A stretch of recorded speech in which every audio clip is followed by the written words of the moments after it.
You know, you walk into a massive sports bar on game day or maybe a secure government operations center, and there's just this towering wall of screens flawlessly streaming high-definition video. Right. And we usually just look right past the screens. Exactly, we take it for granted. But today, we're taking a deep dive into our source material to uncover the hidden infrastructure that actually keeps those massive networks alive.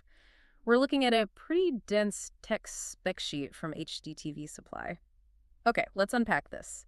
Our subject today is the Vitec AVSTR-C1210 chassis. Specifically the 10-slot version, right? Yeah, the 10-slot version. It's just a brilliant piece of engineering to study if you really want to understand how massive amounts of video data are managed reliably.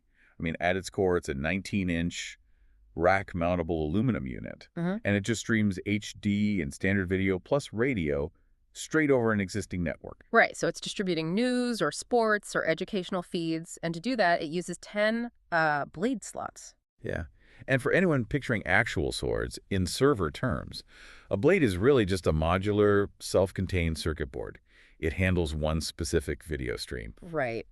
I like to think of this chassis as a digital aircraft carrier, or maybe a network power strip on steroids. But honestly, why deal with 10 separate slots? Like, why not just build one giant unified box that does everything out of the gate? Well, you might think one unified box is simpler, but what's fascinating here is how a modular design actually protects the buyer's wallet and their time, too. Oh, really? How so? Because with individual blades, you get non-intrusive, incredibly quick upgrades. If a single channel encoder needs updating, or, if one specific circuit board fails, you literally just slide that single blade out and slide a new one in. Ah, so you don't bring down the entire entertainment system. Exactly. Swapping a blade keeps the rest of the video wall running without a hitch. Okay, here's where it gets really interesting, because the blades themselves are pretty useless if the whole box loses power or melts down. Right.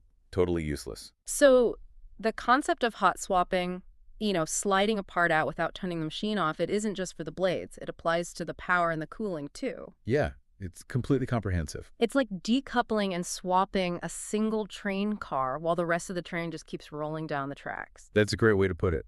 The chassis comes with 2 power supplies, but it supports a third.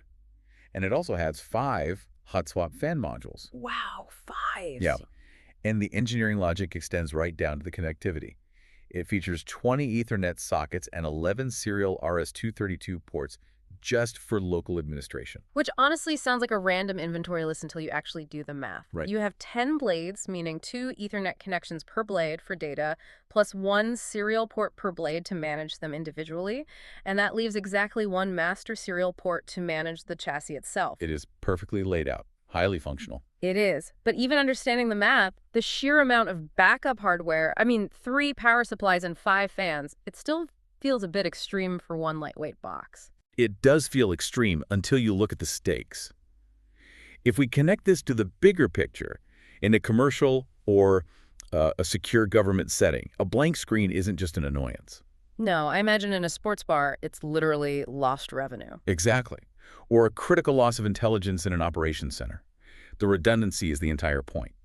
And I think the most elegant feature tying this whole ecosystem of survival together is the passive backplane. Wait, the passive backplane, that's the main circuit board connecting all these blades and power supplies inside the chassis, right? Yes, and the key word there is passive.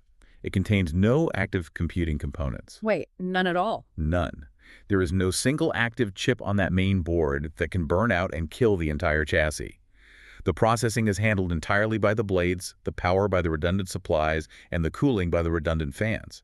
Wow. So what does this all mean? It means this 19-inch aluminum box is the ultimate unsung hero. It just sits there in the dark server closet, silently juggling redundant power, managing heat with a fleet of fans, and routing massive video data loads through dozens of ports. Yeah, all to keep those screens glowing reliably for you. It really is a masterclass in anticipating failure, so the end user never even has to see it. It makes you wonder, though, if a single local network requires this level of intense physical hardware redundancy just to keep a local video stream running seamlessly, what must the hidden physical infrastructure of the entire global internet actually look like?